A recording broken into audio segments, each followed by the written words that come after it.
that Steph Horton's got her hands on that trophy. Second season running that she's done so in the colours of Manchester City.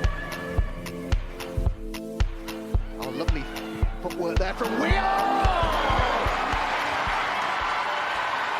A special goal in a special game from Caroline Weir.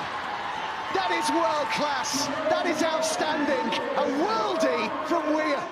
Hello and welcome back to MCW Fancast. I'm Emma, thanks for listening.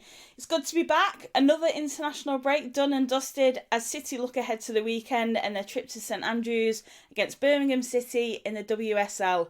A run of 3 games up until Christmas. 3, in my opinion, very winnable games, which will hopefully take City into the new year with a bit of momentum and a bit of good form, hopefully, which will see them into the into the second half of the season. Oh my God, I can't even speak. So this week we're joined by Craig Hadley. Craig is the host of the Brum Is Blue Podcast. So we're going to chat about Birmingham City, what to expect from Sunday's game. Under new management with Darren Carter coming in following the dismissal of Scott Booth. Really hard to really know what kind of Birmingham City we're going to get ahead of Sunday's game. But nevertheless, this is a game that City should be winning.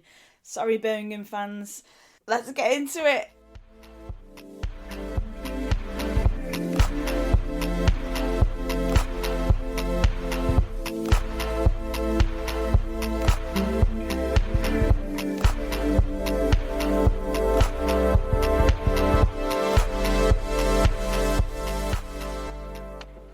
Craig, great to welcome you back on the podcast. How are you doing?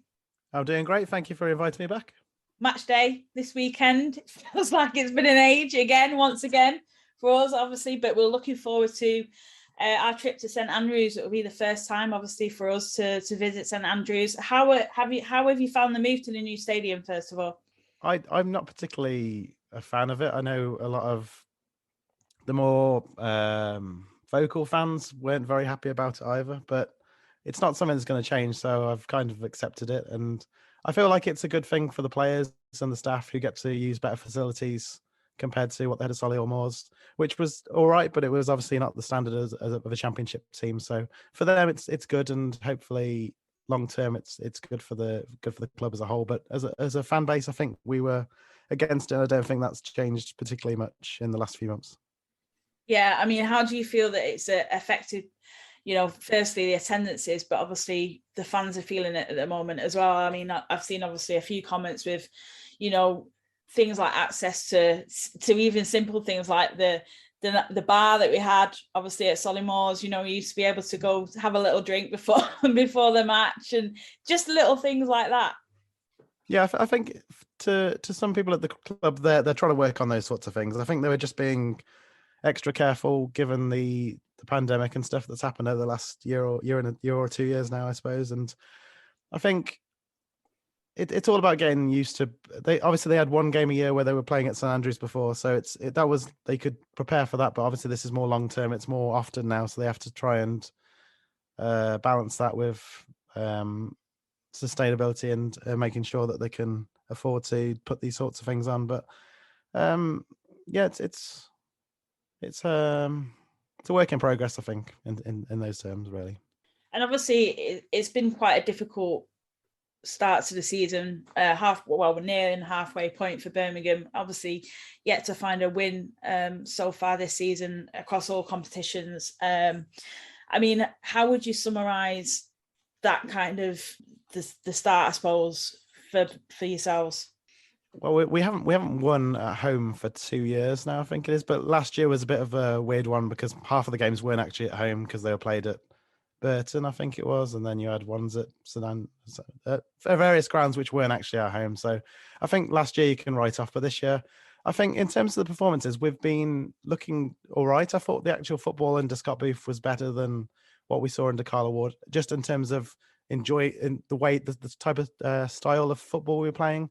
But I think this season we were making more mistakes than we were last year, and that was costing us. So in games where you weren't going to score goals, if you concede one due to a mistake, then you've got to score at least 2 to win the match. And I think that was just too much to get back into these games. So we were losing games just too easily. And then as a result, we haven't got the results. And picking up the I think it's only 1 point so far this season against West Ham was good to get. But obviously in other games we've just given way too many mistakes and just can't score at the other end. So it's obviously cost Scott his job, but I didn't think we were playing that badly. So it came as a surprise when he was sacked. But then to some other fans, it wasn't a surprise. So I guess it's just how lenient you are with someone. I gave Marta a bit more time than some others. So I think I'd just like to see them get a bit of time to adjust to new clubs, obviously coming down from Scotland, which is a different level altogether as well. Yeah, I mean the point against West Ham, that was away, wasn't it? Yeah, because we haven't picked up any. Well, haven't picked up any points for a while anyway. The whole situation regarding Scott Booth, I think maybe comes a bit as a surprise, because you kind of obviously felt with the appointment, given it was kind of like a long-term contract. Was it about 3 years?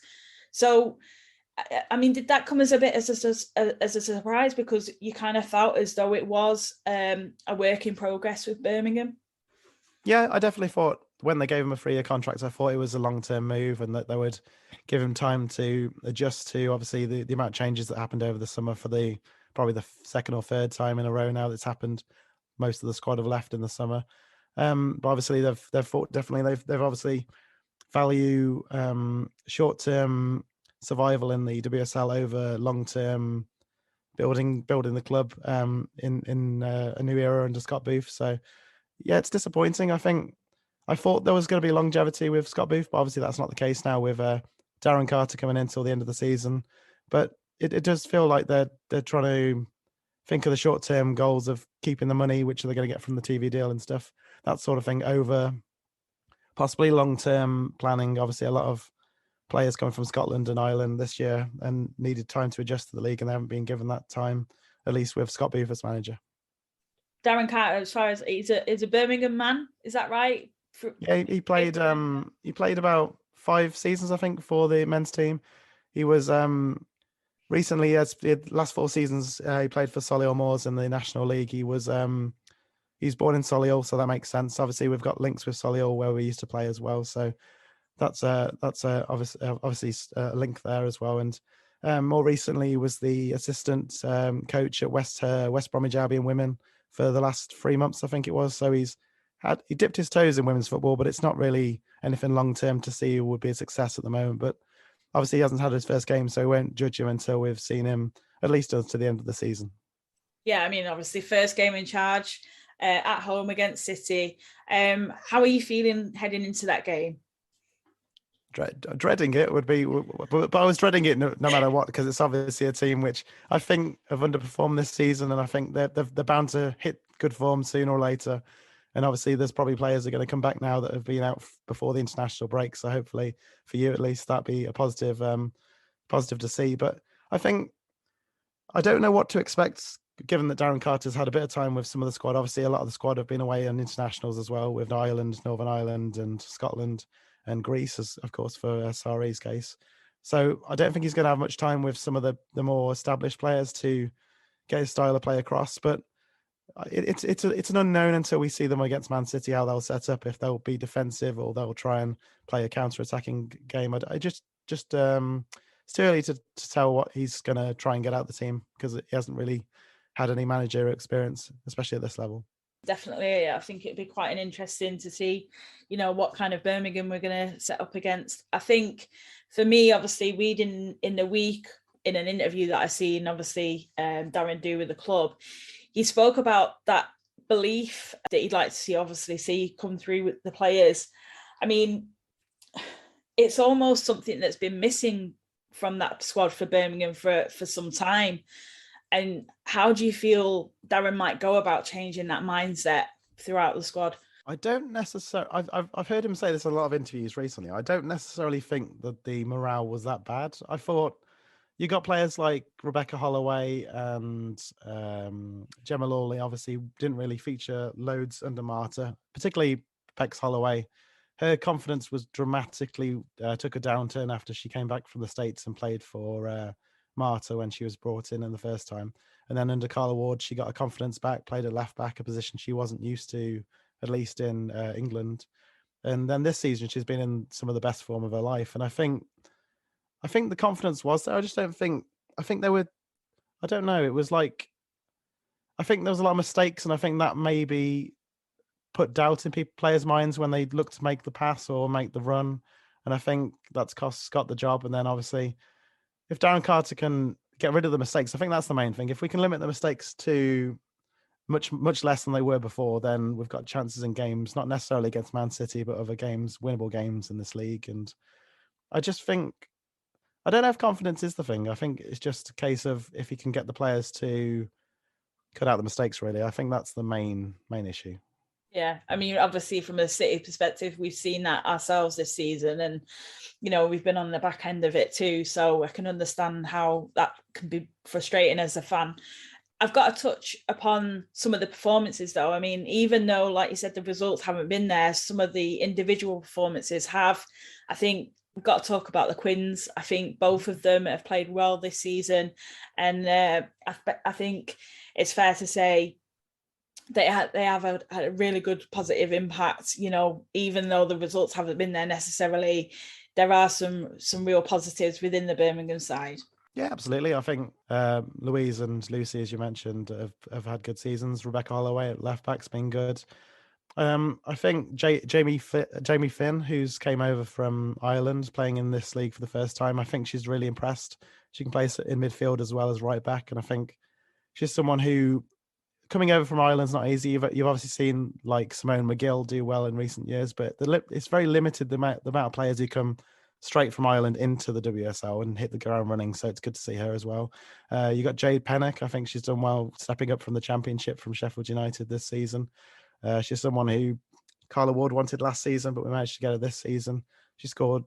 I think she's the one who scored against West Ham actually, but if not, she definitely scored in one of the games. I remember that. But yeah, I think that there's good performances, but I think there's a lot more to come. I think it's a very young squad, and not particularly loads of established players. You've got Louise Quinn. Lucy Quinn's now a senior player, where when she was at the club last time, she was probably one of the younger players, so she's stepping up herself. And you've obviously got the established Harriet Scott as well, who's been there a while now as well.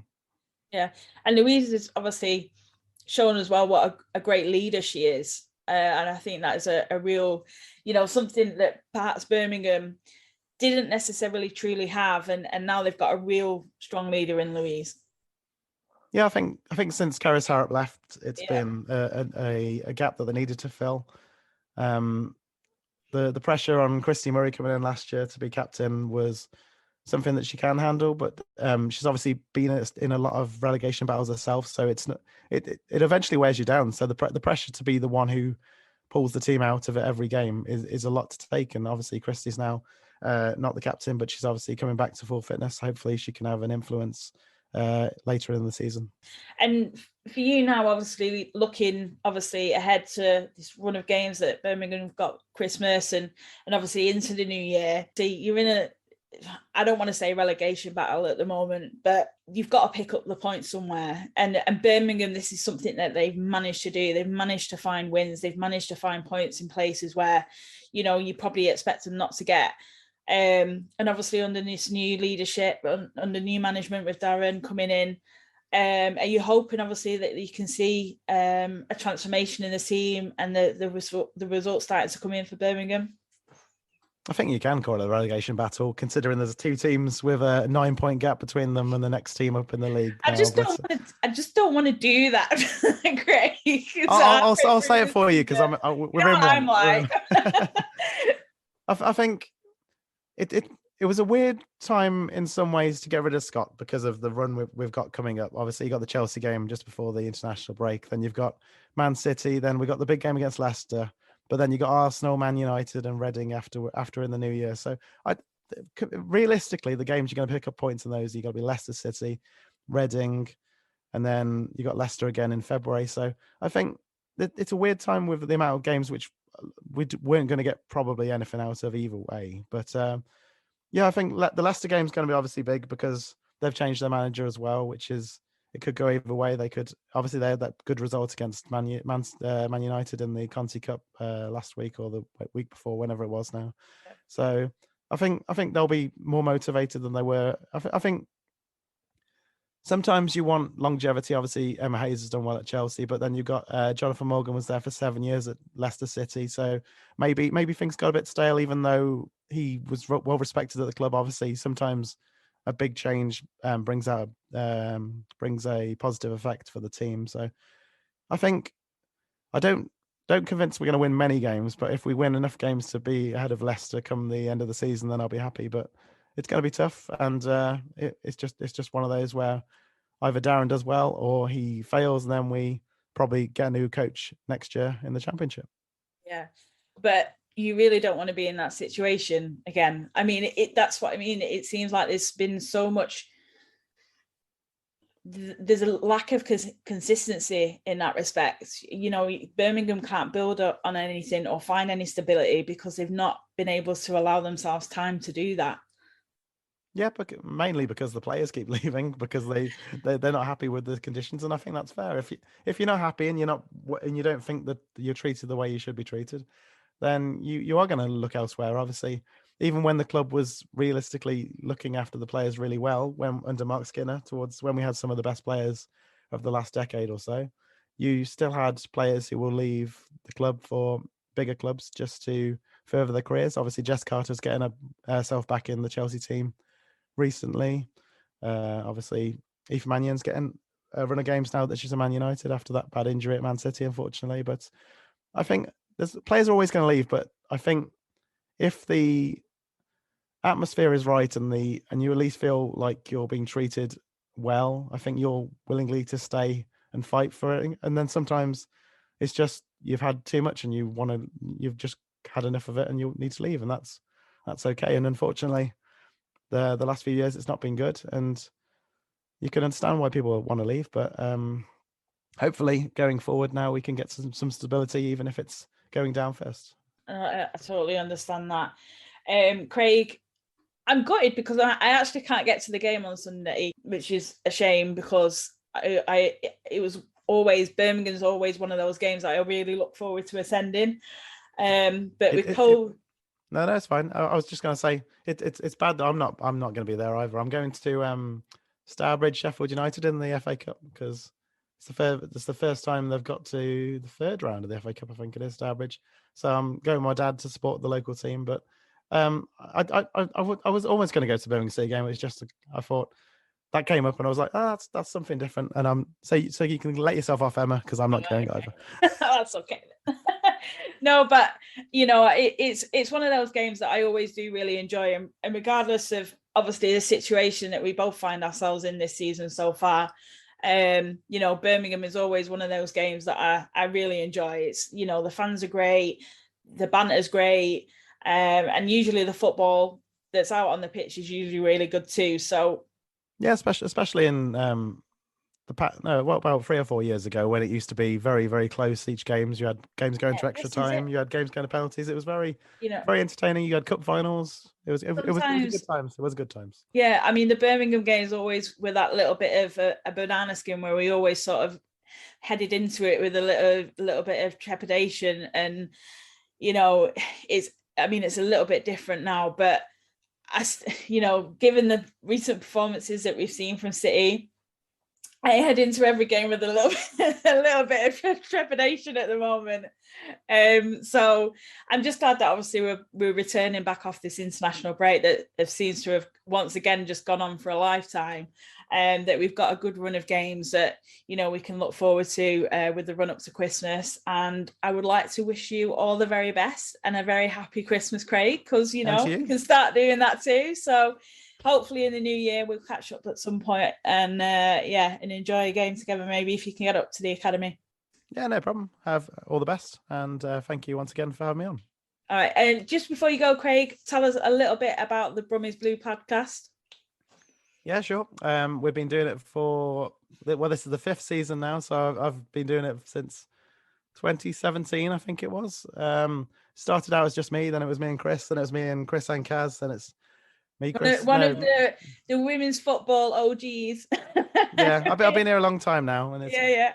The revolving cast of people who I'm on the show with might change, but I'm still here somehow. But it's me and Kaz will be back sometime end of December after the Leicester game, either crying into drinks or be cheerful. We'll soon see. But yeah, it's good to get the podcast back. It's been a while. Just things getting in the way of the show. But it's good to be back, and all things Birmingham City. Brum Is Blue. Yeah. Brilliant. Thanks, Craig. And yeah, all the best, and hopefully see you soon. No problem. All the best. And that's it for this week's episode. Thanks to Craig from Brum Is Blue for joining me on this week's show. We'll be back next Friday. In between now and then, we've got 2 games. The first on Sunday, Birmingham, as we've been talking about there, at St Andrews. 2 p.m. kickoff will be available to watch live via the FA Player. If you are travelling down to the game, have a safe journey. And then Wednesday night, we will be back on the road once again, where we play Leicester for the final group stage game of the Conti Cup. A win there will see us progress into the quarter-finals of the Conti Cup. And then Sunday, we will be back home for the final game in the run-up to Christmas and the last game of 2021, where we welcome Reading to the Academy Stadium. So really looking forward to that one. So a big week ahead. So we'll be back on Friday, recapping on the week's games and looking ahead to Sunday's game at the Academy Stadium against Reading. Until then, take care and we'll see you soon.